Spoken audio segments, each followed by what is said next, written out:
do it live. Okay. Well, do it live. I'll write it and we'll do it live. So to get that perfect barbecue, you use wood. Are you sure it's safe? Whatever. We put the lighter fluid on, strike your match, and oh! Should we call the fire department? That might be a good idea.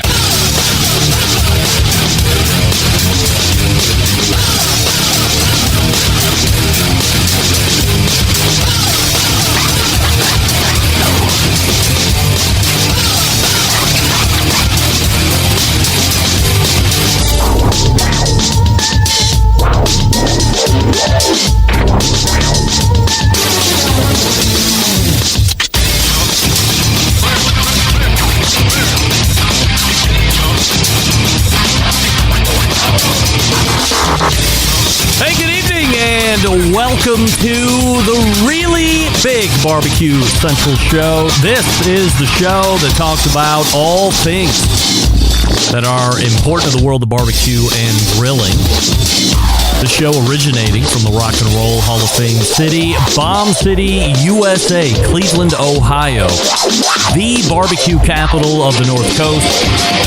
I am your program host, Greg Rempe. Happy to have you aboard here on your Tuesday evening's live fire fun and frivolity show. If you want to get in contact with me this evening or follow the show during off-show hours, here's how you do all that. You can get in touch with the show by sending an email to Greg at bbqcentralshow.com. Follow us on all the social media channels at BBQ Central Show. And be sure to subscribe to the show podcast feed on your favorite podcast platform.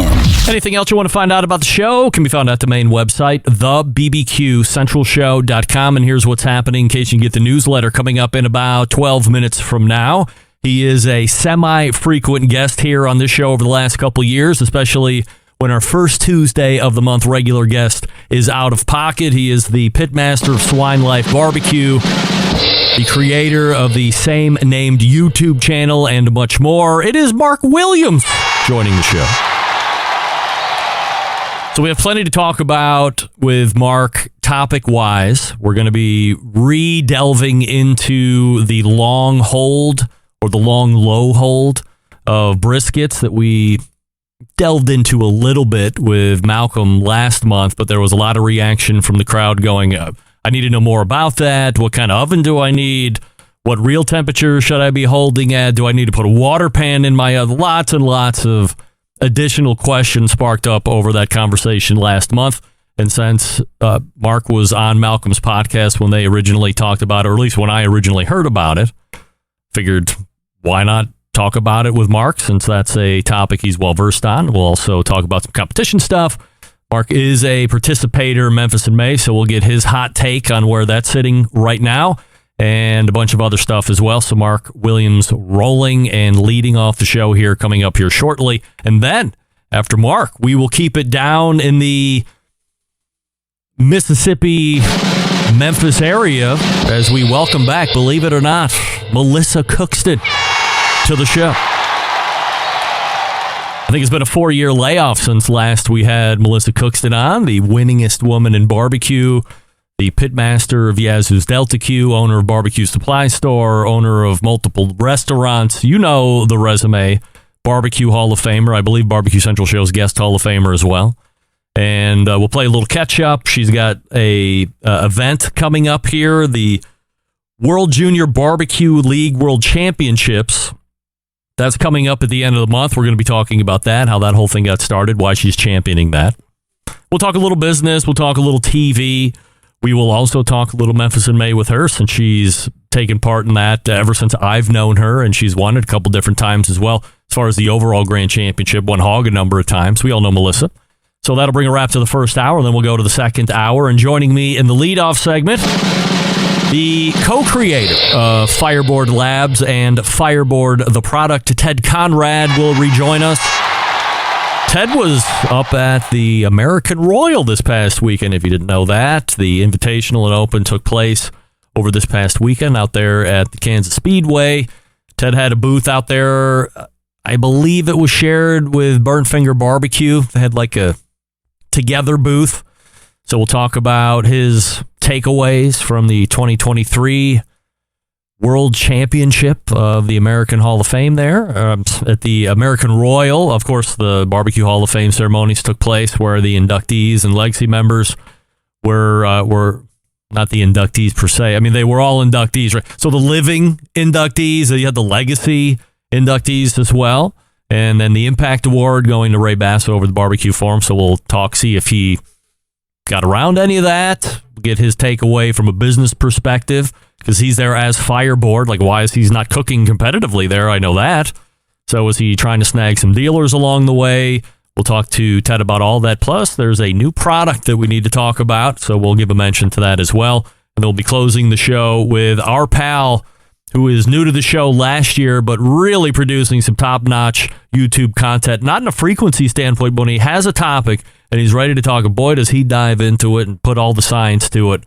Our pal at Combustion Inc., Chris Young, will join us once more.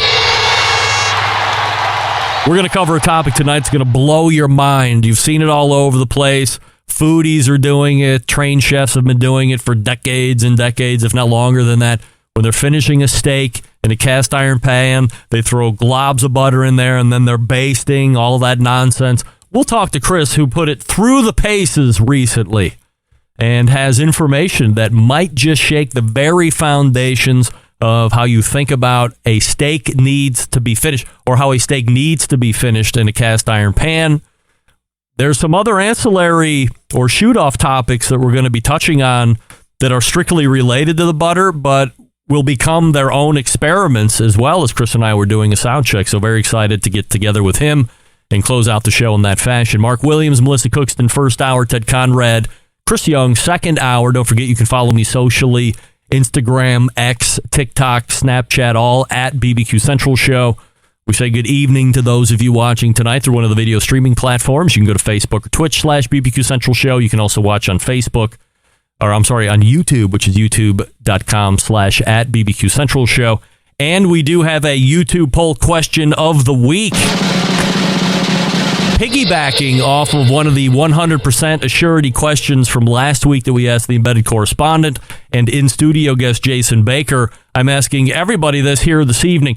Not returning your cart to the cart corral is worse than not covering your cooker. 40% of you are saying yes, but 60% of you are saying no. It's not worse. That's up for hot debate, and we're going to broach that topic with Mark Williams as we come out of the first break. I thought it would be more of a yes than it is, considering the stance I took on it. I thought a little more of you were like-minded in my thinking. And Rusty, by the way, who was even more hotly on top of saying, hey, cart corral non-returners, I don't even know if that was right English. If you're not returning your cart to the cart corral, there were only two sectors of non-humans above you as far as Rusty was concerned, murderers and rapists, and then it was people that don't return carts to the cart corral. So we'll get Mark Williams' opinion here in just a bit, and we'll continue to track the poll here through the evening, although it is now going 57% no's and 43% yeses. So let's start here this evening before we get to the first break, and then welcome in the pitmaster of Swine Life Barbecue, Mark Williams. Talk about creating a monster, but instead of complaining about it, I'm going to take a different approach here. I'm going to say to each and every one of you that sent me an email that sounded something like this: can someone get Jason Baker a coaster or a book or a mouse pad or something to put that coffee cup down on so it's not so loud? You're welcome.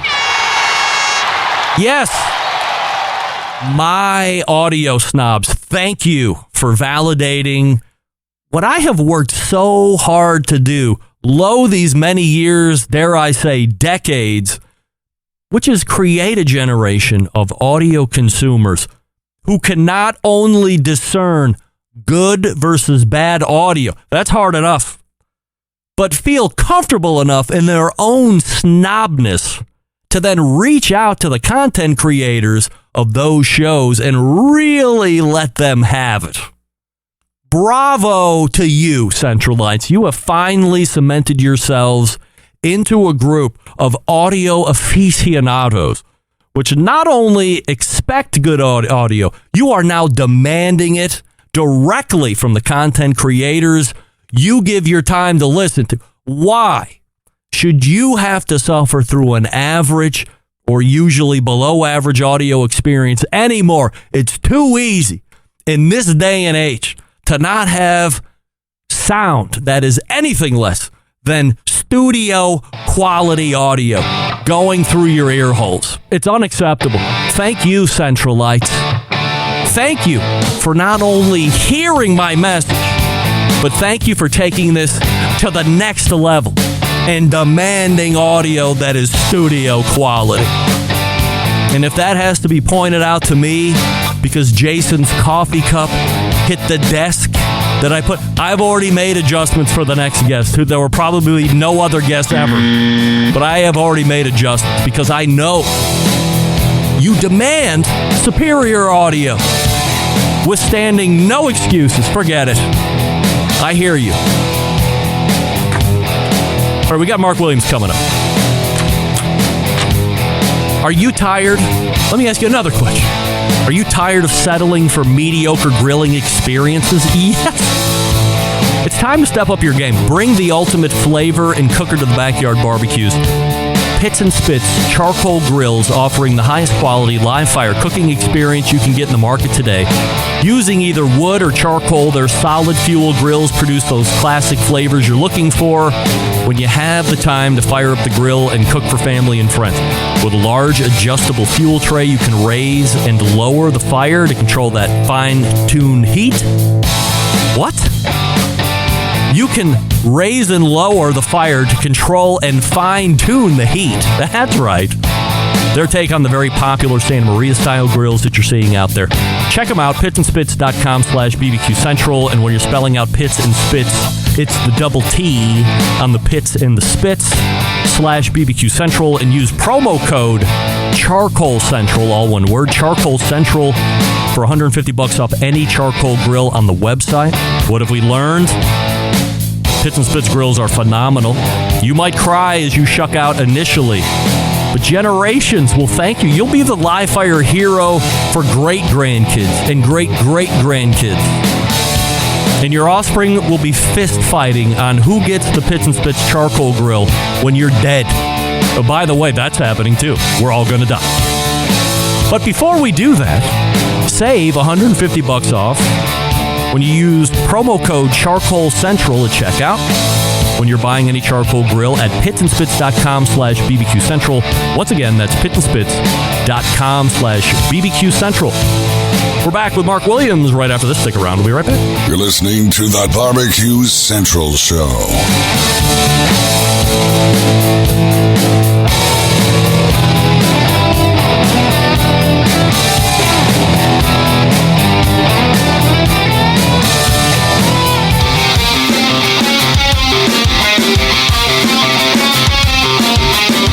Broadcasting live from the Barbecue Central Show studios in Cleveland, Ohio.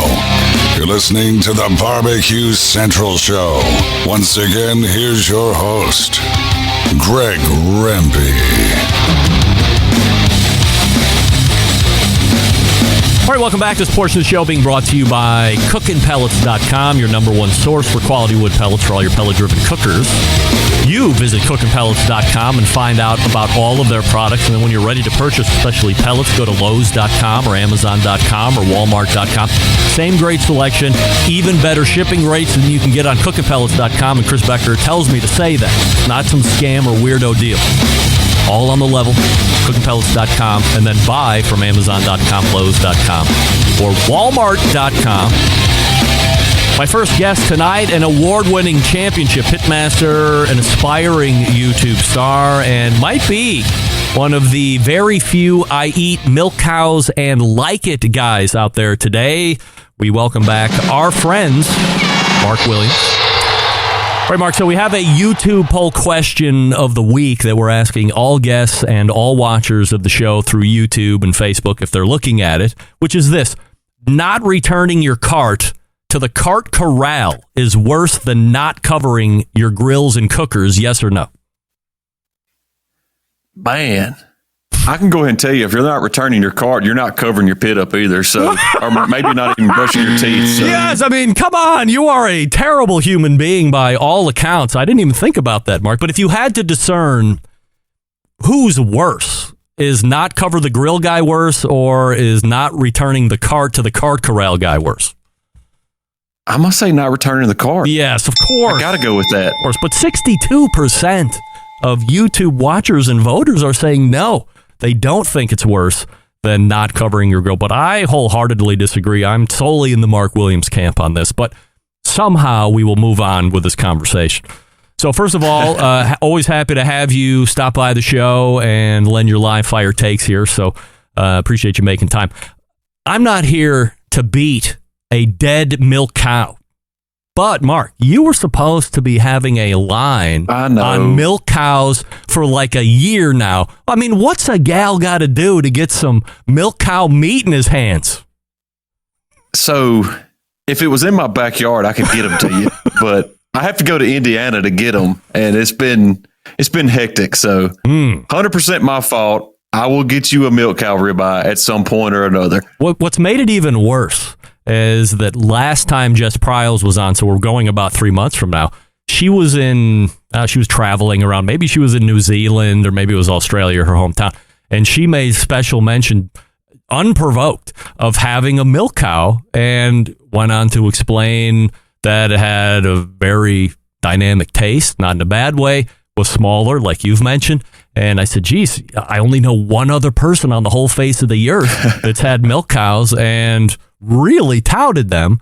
So that made me even more anxious to get my hands on milk cows. So do we see it by the end of 2024 or 2023, or is it more like by the end of 2024? So I know I'll be up there 2 more times this year, for sure, before the end of the year. And how far are you from South Bend? That's on the way to Indy. It's probably 3 hours. We can make it happen. Worst case, I will drive it to you. We're going to meet somewhere that makes sense for both of us. We're going to have milk cow steaks. Oh, my God. This is going to be great. All right, I'm going to hold you to it. And if you don't do it, I'll just bring it up every other time you're on the show. And then at some point, we'll either do it or we won't. Do you have any opinions? Because you're a big Memphis in May guy. You have been for a very long time, competing at part of the How to Barbecue Right team. I think you've probably competed by yourself as well, right? Or you don't even compete with Malcolm during Memphis in May, do you? You do it on your own. No, we compete with Malcolm, or I cook with Malcolm. Let me rephrase that. So that's a team effort on that one. This has been a year unlike any other from a news perspective and a host's perspective. It's been the best year ever because it seems like every week or every few days there's a new piece of content that's coming out about what's happened over this past 2023 Memphis in May with all the damage. And you have one side of it where Memphis in May seems to be very tight-lipped about releasing any information or any of their thoughts on how this whole thing has happened, except that they've received a huge damage bill. They've filed a claim with their insurance company, and that's all we know. And then you have Memphis River Parks, who is freely flowing with their opinions, with what the facts are according to them, writing through various news media outlets through WREG. They email back and forth with me. The CEO replied back to a comment I had on a LinkedIn post one time.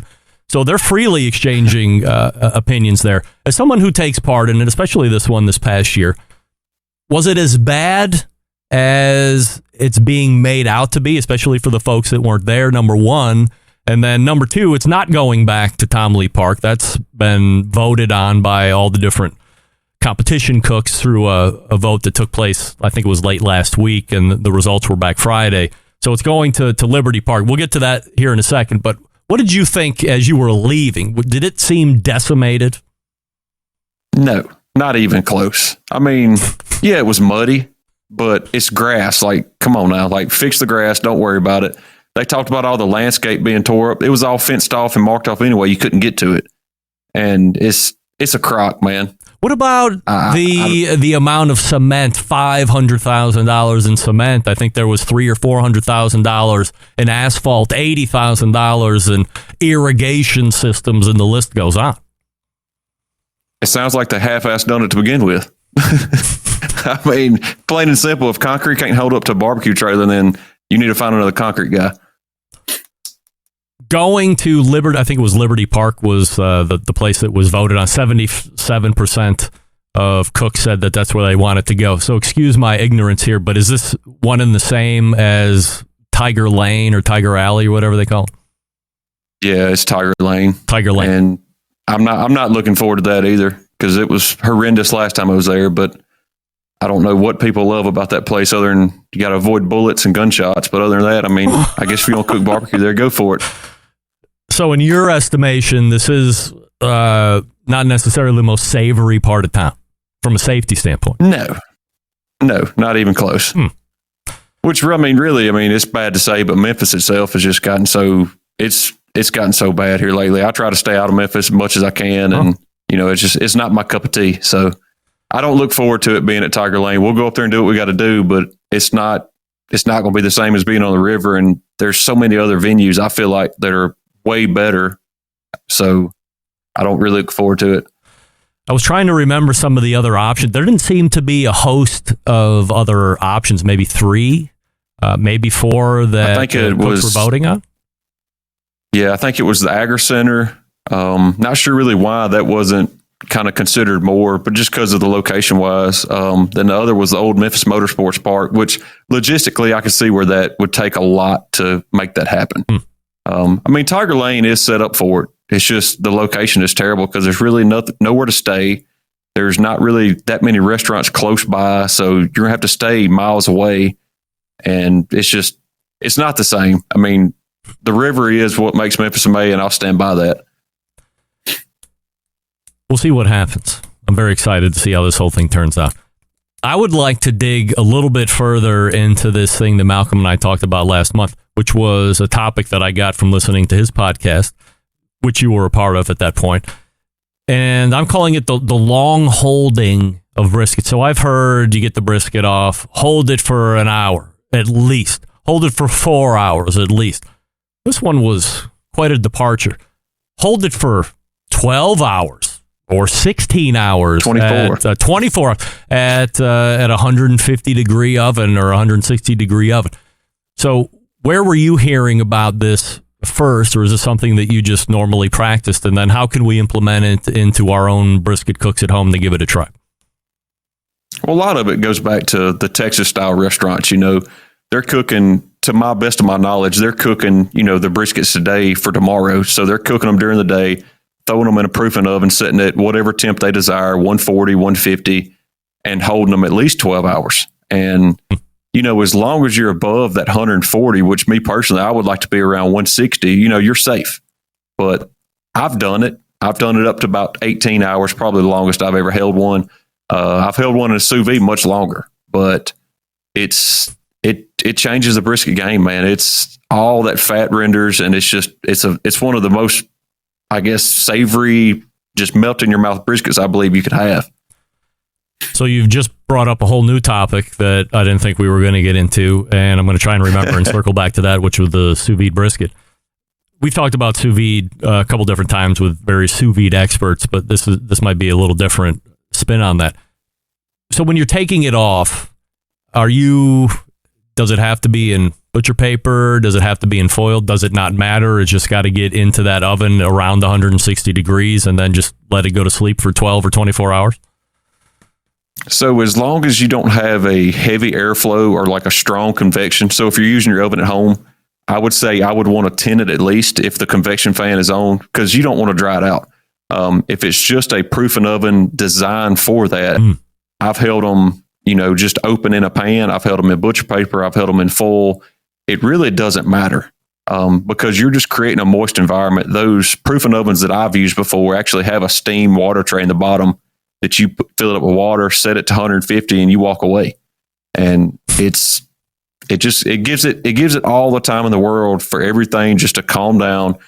And the brisket actually gets more tender, but it doesn't fall apart, if that makes sense.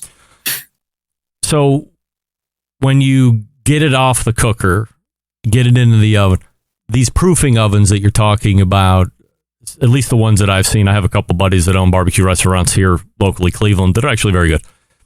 But there is some type of humidity element in these Alto shams or whatever the hell you call them. I don't have that available, so I can get my oven down to even 150 or 140 degrees, but there's no humidity element to that. So do I want to stick a pan of water in there? I mean, it's not going to be at a rolling boil by any stretch of the imagination, so is it really adding anything to that, or is that just making me feel good? So as long as you don't have a fan on, like your convection fan, as long as it's just on standard bake at 170 or 150 or however low your oven can go, no bigger than that oven is, it's going to create its own moisture from the brisket. So you'll be fine. When you open it up in the morning, steam will come out of that oven.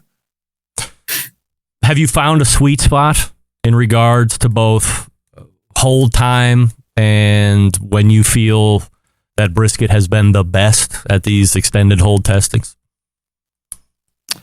Not really a sweet spot. I would say the best I've actually done and cooked, and I thought was like, dang, like that's one for the books. That's one you'll remember, was about 14 hours. And it just happened to be an A9 from Kevin, and it was out of this world. I mean, it was one of them deals like you would hurt yourself eating it. It was so rich, but you wanted to go back for more. And you'd say, all right, I'm done. And you go back for more. So it was one that punish you briskets. Is it a whole packer that you're cooking like this? Yeah, the way I do that, yes. Yeah. So if you don't have an oven that you can spool back to holding temperatures, let's say, it's 800, maybe it's 200 degrees. I think the first oven I ever had might have started at 200, maybe even 225. Is there anything you can do to overcome that, or do you want to look at doing a hold in a whole different environment at that point? It's going to be tough because 200 is going to take the chance of really overcooking that brisket. So I would try just until you can, I'd say 175 would be as high as I'd want to go. So until you can get that. Now, my oven only go to 170. And so what I do is actually take a pan and put it in a pan, and I put another pan on top of it, just flip it upside down and kind of shield it. And I've actually left a dot in there on top of it. It'll stay about 160. And check your oven, because most ovens aren't that accurate. So you might be good. So you might be around the 175, even though it is saying 200. For what about doing the cooler method? Is that not a great option? Dry cooler, towels, you're good air for gaps. Safely 6 hours. And I would leave a thermometer in it just to watch it. Once you hit that 140, get it out. You got to either go in the refrigerator or eat it, one of the two. So I would say 6 to 8 hours max in the cooler if it is a good insulated cooler. Now, from a brisket cooking perspective, you're more, at least for competitions, you've adopted more of a hot and fast style? Yes, sir. Is that what you're doing regardless Usually, if you're making brisket in the backyard? Like if you're going to make one of these hold briskets, are you hot and fast with that as well? If I'm going to be up with it, yes, I'm cooking hot and fast. If it's a set it and forget it, throw it in a pellet grill, I'll throw it around 200, 225 and go to bed. But if I'm going to be up with it, say I'm cooking it during the day, yes, I'm going to be hot and fast. For a backyard eating brisket, what are the key points in cooking a not only good, but I think good also needs to be linked in with consistent. So how do you get those together, in your opinion? The first thing is know the pit. So whatever you're cooking on, make sure you're comfortable and confident with that pit, because you definitely don't want to over smoke brisket. And be patient, because that's the key with brisket. Everybody asks like, man, my brisket was tight. Well, you're not patient. You're not allowing yourself enough time. So be patient, give you plenty of time, and always plan for a rest. Like I said, we can hold a brisket 6 to 8 hours. So if it gets done early, who cares? But just get it tender. And I mean, don't be scared of salt and pepper. That's what everybody runs, but make it your own. When I was getting into the barbecue arena, there was a lot of impetus put on specific internal time or internal temperature measurements. You got to get it to 2004 degrees. It's nothing. You got to get it to 204. It'll be tender. You got to get it to 210 or something like this. And then it started to dial back to use the number as a guide, but you want to stick the probe in, and if it's probing like butter. I mean, I don't even know what this means. It seems like there's such a short window to either get it's like butter to now it's gone into pot roast. So what's the magic there? I think it's, again, we've talked about this before, is the temperature you're cooking at. The lower temperature you cook, the lower the finish temp's going to be. So temperature is a guideline, but just know in the back of your mind, if you're 250 and under, you probably need to start checking that brisket at about 205. If you're 250 and over, it's going to go to 208, 210. I mean, I've had briskets go to 212. So that is the biggest thing. And I kind of look at it a different way. A lot of people, it's like, I don't want to spend the money on a Wagyu or a prime brisket because I'm scared I'm going to screw it up. Well, they have such more room for error on those better quality briskets where you're most likely not going to screw it up. But a select grade, you have a very small window that it's going to be dry or tough. So that's where you get gun shy at that point because you're cooking a cheaper brisket, but it's a lot easier to screw a cheaper brisket up than it is a good brisket. What's the competition season been like for you in 2023? It's been busy. It kind of snowballed into something I really wasn't expecting. I told you earlier, we done a lot of practicing for Memphis May cooking hog, and guess what? It is October, and I'm still cooking hog, and we're going to finish the MBN year out and just kind of see where the cards lay. We've got a good run in ribs. Hog, we don't really have a chance to take first over. The two guys in front of me are pretty much dominating. We've had a great year cooking and we learned a lot, but we're going to make a push for ribs these last 5 contests. Is there a shot at you getting overall Memphis Barbecue Network Team of the Year? No. Most likely a hog team will take that just because the points are so much higher. The only thing we have a shot in is if we continue to do good and have a little bit of luck on our side, we may be able to get a first place Team of the Year rib, maybe, but that's a long shot. We still got 5 contests to go. Will you try and parlay this newfound infatuation with Memphis Barbecue Network into next year and making a push to win? It's a possibility. We're going to see how it goes. I mean, I still love KCBS because I always want to cook KCBS enough to try to go back to the Jack every year. So, we're going to do a handful of those. We really didn't get an opportunity to this year. We cooked a few, but it's the good thing about MBN. It's in my backyard. Yeah. I mean, most contests are within an hour of me, so that's convenient. You can go down there, cook one meat, not really have a lot of pressure on you, and just go have a good time and fellowship. From the KCBS standpoint, you mentioned you like to cook it so you can get out to try your best to cook the Jack every year. American Royal took place this past weekend. If you had the choice to win American Royal Invitational or Jack Daniel's overall Grand Championship, which one do you choose and why? Jack all day long. Really? Yes. Why? I mean, I would, because the odds are stacked against you. So unless you get an auto, you still got to be lucky. You still have to win a state championship and you still have to get your bung to be draw. So the odds of you getting to the Jack are just so much further out there, in my opinion. It's so hard to get to that level. And it's definitely, I think the competition's way stouter at the Royal, no doubt. But it's something about the Jack. And I mean, I've always been fascinated with the Jack, and it's one of them things. It's the memorabilia, it's the being in the hollow, it's just the location, the time of year. That's the best time to cook barbecue, in my opinion.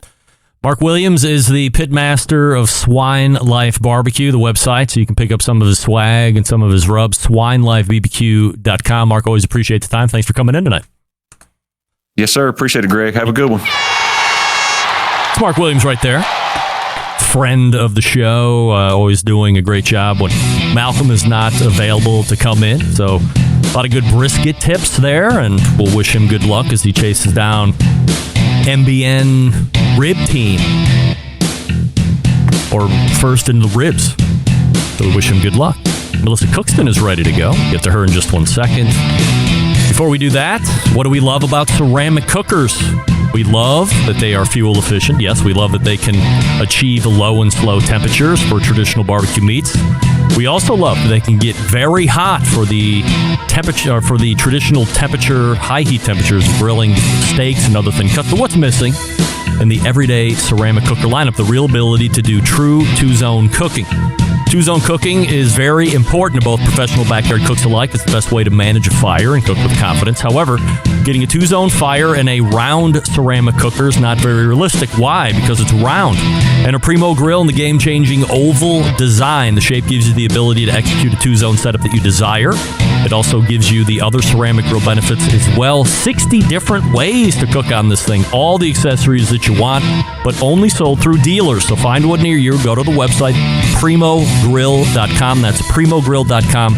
Use the dealer locator and then check out that store. See all the different size ovals to pick the one that's best for you.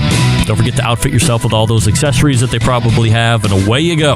You'll be a convert very quickly, just like me. primogrill.com. That's primogrill.com. We're back with Melissa Cookston right after this. Stick around. We'll be right back. You're listening to the Barbecue Central Show.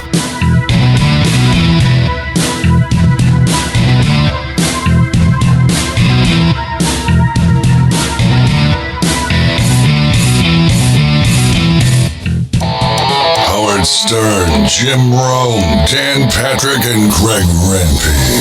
The Mountain Rushmore of talk show entertainment.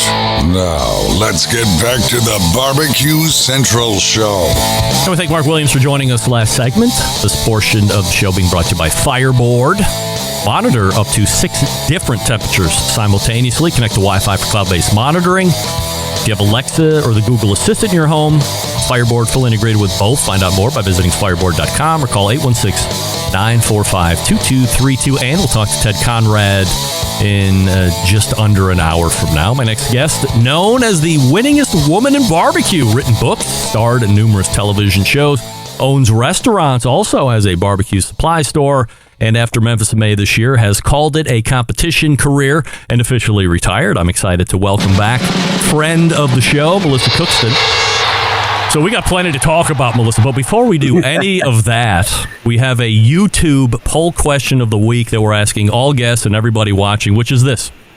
Is not returning your cart to the cart corral worse than not covering your grills and cookers?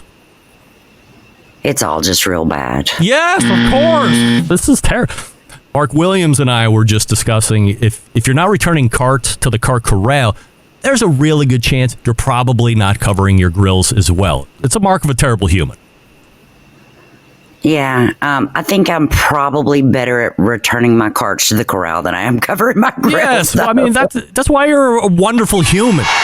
The cart to the cart. 60% of the people watching on YouTube, however, are in disagreement with us so far, saying that it's not worse than not covering your grills, but we'll see how that tracks through the rest of the show. So, as I had mentioned in the open, you've officially retired from the competition barbecue scene. If you look back over your storied career, are there one or two things that stand out to you specifically over and above everything else that you've accomplished?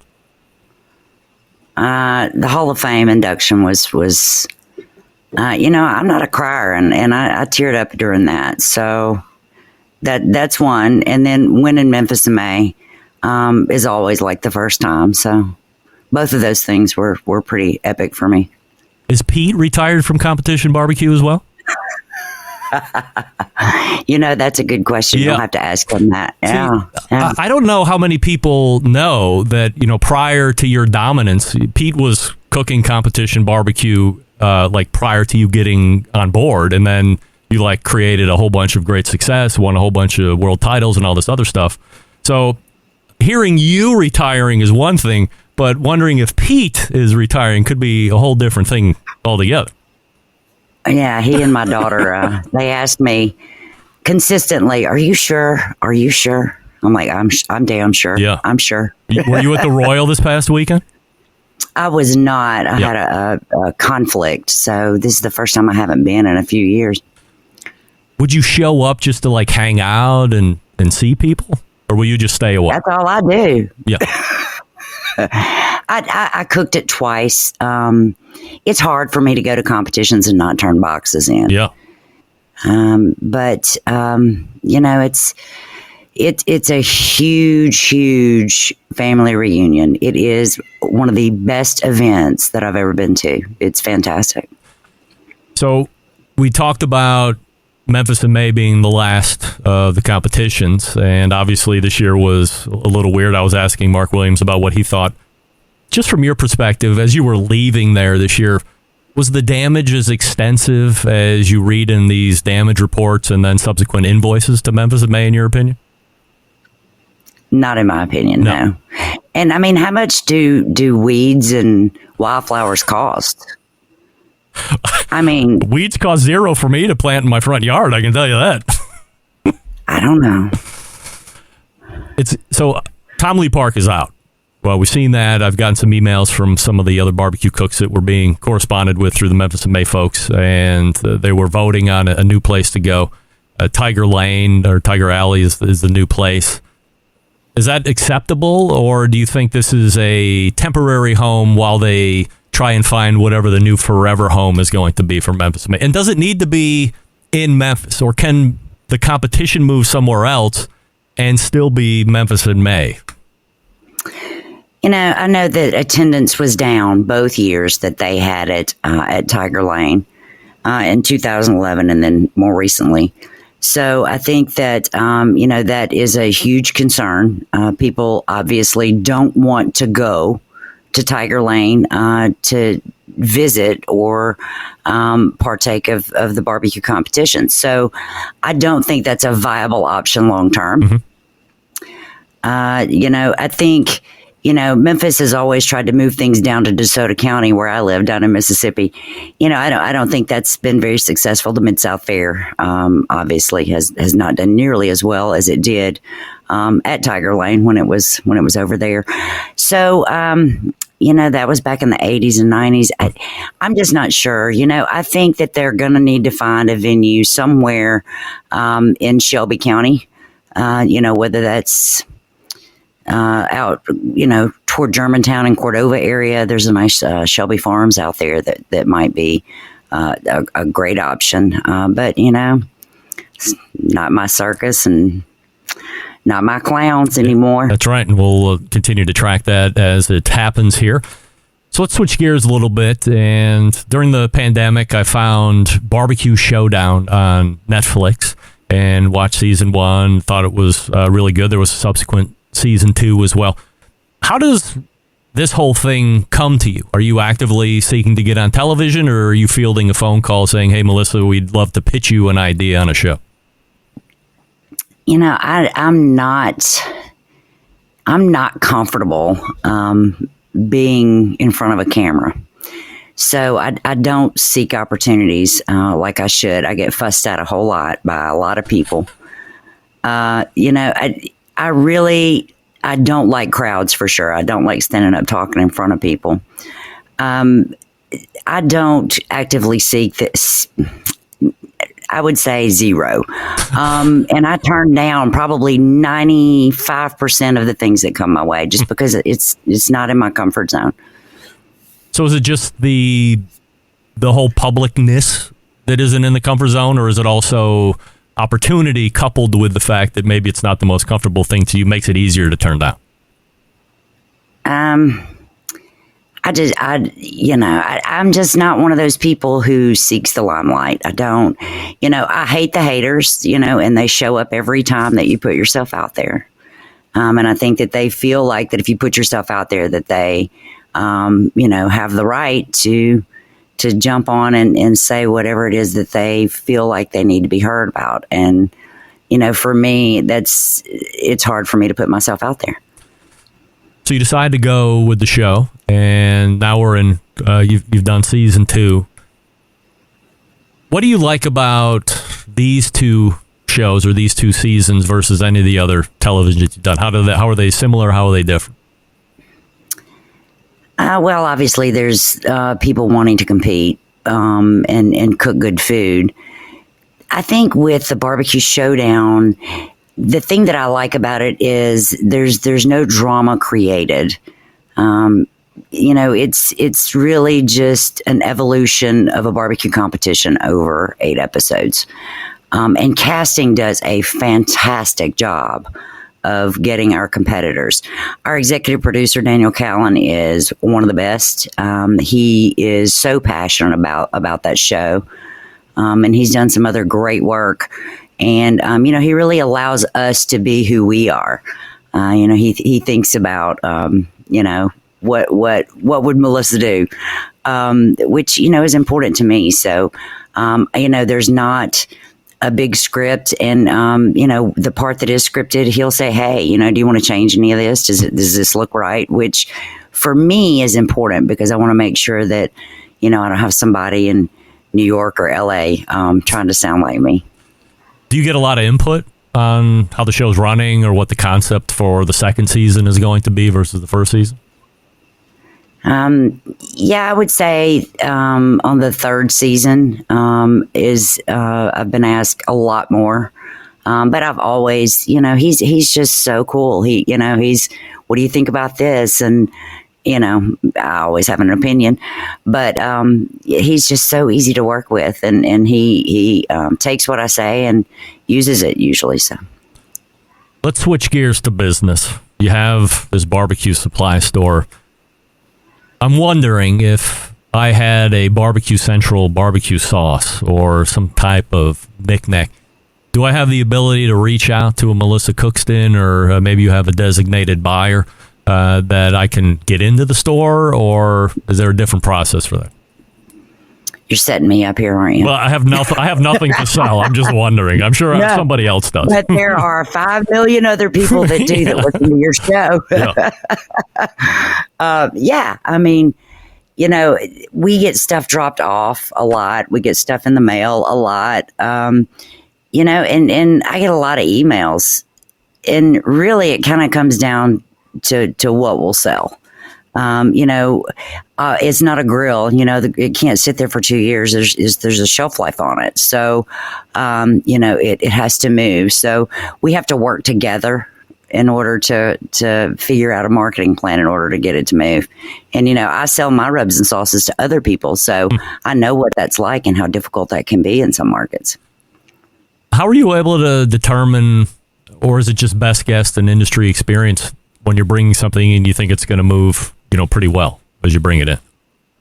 It is a total shot in the dark. Wow. Sometimes it's I've been very lucky in a lot of aspects of the restaurant and the retail store too, but I've made some bad calls. I've had to fill the garbage cans up a couple times. That's all right. But I've been really surprised pleasantly by a lot of things too. So this is my first foray into retail, and it's fun. I'll tell you, it's my fun job. What cookers are selling well out of your store? Primos, Traegers. Those are my top two. There is a World Junior Barbecue League Championship coming up that I want to talk about here over the next couple minutes. Tell me a little bit about this whole thing, how it comes together, and what's going to be happening at the end of the month. Yep. October the 21st, we will have the World Junior Barbecue League World Championship. We have a team from Guatemala and a team from Cayman Brac, which is a smaller island outside of Grand Cayman. But we went to those places and had these competitions this year, and the winners will be here. And I'm also bringing some celebrities. So 8 contestants from Barbecue Showdown and a few from Barbecue Pitmasters. And they're going to come cook, do sampling. We're just going to have a great time while these kids compete, ages 14 to 18. And I will tell you, Greg, they can cook their ass off. So is this something that you devised? Like, I want to help kids learn how to cook, or just a passion to give back? How does the whole thing come to be in the beginning? I was asked to judge the Texas State Barbecue Championship for Food Network. And, the only teenagers I'd been around are the ones that worked for me. And, so I wasn't real interested. But I went, and I realized very quickly that these kids thought they were cooking barbecue, but they were learning so much more. The core values, life skills. They were just so respectful, and they really wanted to talk about their philosophies of cooking barbecue. And I said, you know what? There's more places than the state of Texas that need to be doing this.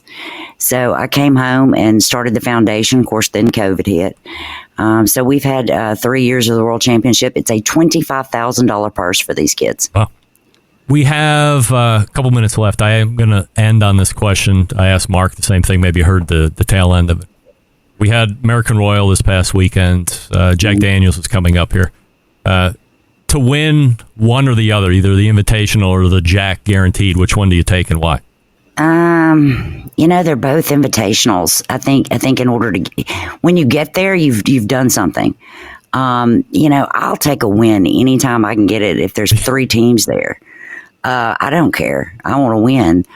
The Jack has such a stigma attached to, walking up that hill with your banner and eating at the lodge and eating at Miss Mary Bobo's in the square and going to the Jack Daniel's distillery, that I find you don't have that at the Kansas City Royal. But the American Royal is so huge. Yeah. There's so many people there that I think you feel like you've won maybe a little more, just because, the open people are there as well for the invitational. So you feel like you've beat 1 million people when you win that. So I might take the American Royal. Melissa Cookston is here talking to us. You can go to her website, melissacookston.com, see what she's up to. And don't forget about the World Junior Barbecue League World Championships. That's taking place on October 22nd. And we'll be looking to see who ends up winning that. I'm happy to share that on the show the following Tuesday as well. Melissa, great to catch up with you. It's been too long. The last time you were on the show, I'm embarrassed to say, May 2018. Shame on me, Melissa. What am I doing over here? It's outrageous. You didn't invite me to the party. And what did I say? I never seek opportunities to be on camera. Well, lesson learned, and I will make sure that doesn't happen again. Always appreciate the time. Thanks so much for coming on, Melissa. Thanks, Greg. That's Melissa Cookston right there. Back and better than ever, weighing in on all topics, and always happy to have her on the show. I can't believe. See, I'm always under the impression that things are, 2 or 3 years ago, but in actuality, indeed not. 4 years. Wait, my math is bad. 5 years.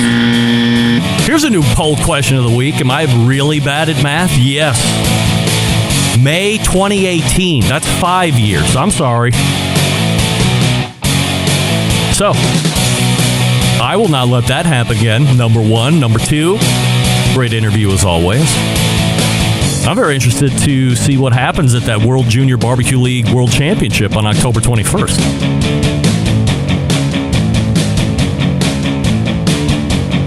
All right, let's go ahead and get ready to wrap the first hour. I got some emails to get through here, so stick with me.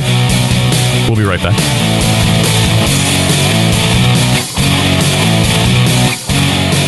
Continuing to produce incredibly mediocre content in an exceptionally professional way. You're listening and watching the Barbecue Central Show. Once again, here's your host, Greg Rempe.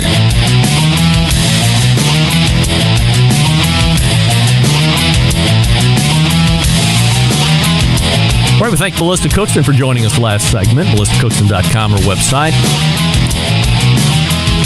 If in town, check out her barbecue supply store. On the Netflix, Barbecue Showdown. She wrote a great barbecue book, Smoking in the Boys' Room. Acclaimed. And she believes that people that are not returning their carts are worse than people who don't cover their grills. By the way, agreed. Agreed. Jamie is writing the show. Greg goes on and on about his hosting abilities. Also, Greg, oops, let me take you off mute as I host this live show I was just bragging about. Just kidding, brother. I do admire your interview skills very much. Regards, Jamie. Jamie, thank you for writing it. And you're not kidding. Why is this just playing incessant? I guess I usually have a couple more minutes. You know what? I'll just wait.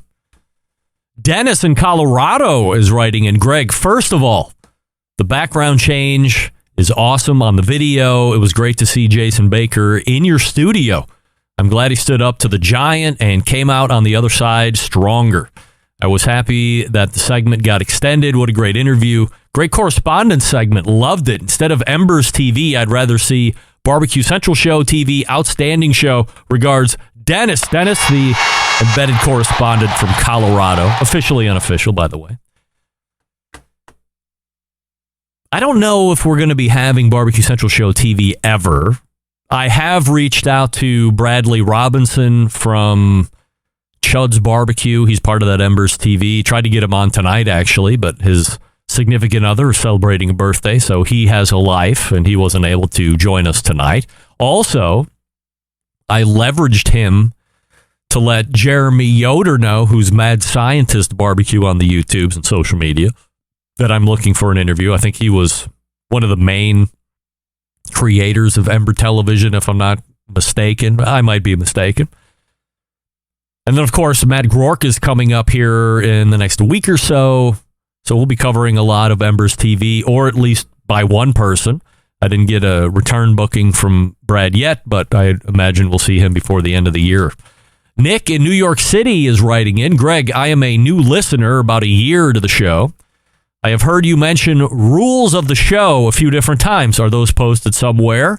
And how many rules are there? I want to make sure I am following the rules of my day-to-day life. Podcast listener only. Nick in the Big Apple. Nick, I'm glad you asked. Why, absolutely there are rules to the show. They number 5 at this point, but the list can grow at any point if the rule makes sense. Number 1 rule, no names, please.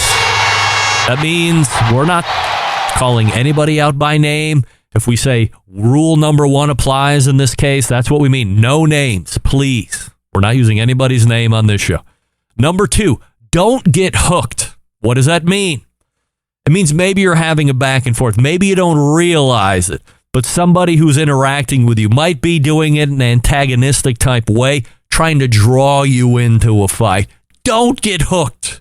Be better than that. Be the bigger person. Number 3, probably the most common used rule on this show. If it's free, it's me. Yeah, that's right. A rule that should apply to everything in life. If it's free, it's me. Implement it immediately. Rule number 4, if the meat is good, something good is going to happen. Absolutely. Brought to you by Kit Polk of Canned Heat. Man, that's an amazing pull by me. I can't believe I just got that off the top of my head. But I remember a rule when it was spawned. And rule number 5 is brought to you from my mom, Connie Rempe, Barbecue Central Show's guest Hall of Famer. Don't snappy snap on the Snapchat. Don't do that. Many, many years ago, she said, don't snappy snap on the Snapchat. That's rule number 5. So once again, very quickly, no names, please. Don't get hooked. If it's free, it's me. If the meat is good, something good is going to happen. Don't snappy snap on the Snapchat. Nick, those are the rules. Implement them in your daily life starting tomorrow, since you're a podcast listener only, because you're going to get hour number 1 tomorrow, Wednesday, as you're listening to this. At whatever time that is, at the end of this hour, you are now rules savvy to the show. There have been at least 3 different times over the last 5 years where a new rule has been proposed. It's been good enough to implement, and I've totally forgot it. That's my fault. I want to say I got to keep a pad of paper by me, but all I really need to do is open up my phone and either type it into the phone notes app or voice record it. I should have a potential rules voice folder and just spit them into there so I don't forget them. Some of them were good, I think. Nevertheless, the same 5 rules that have been around for 10 plus years are still in effect. Rules do not change. The rules list will only grow as time goes on. There's your first hour. When we come back, we will have the top of the second hour takes. We'll get you all set up, and then we have a couple great interviews coming up as well. So why don't we do this? I'm going to refresh my libation. I suggest you do the same. And then let's say we all meet back here in about 45, 50, 60 seconds. That's a minute. And then we'll have hour number 2 of the show. Why not? Good idea? We'll see you then. You're listening to the Barbecue Central Show.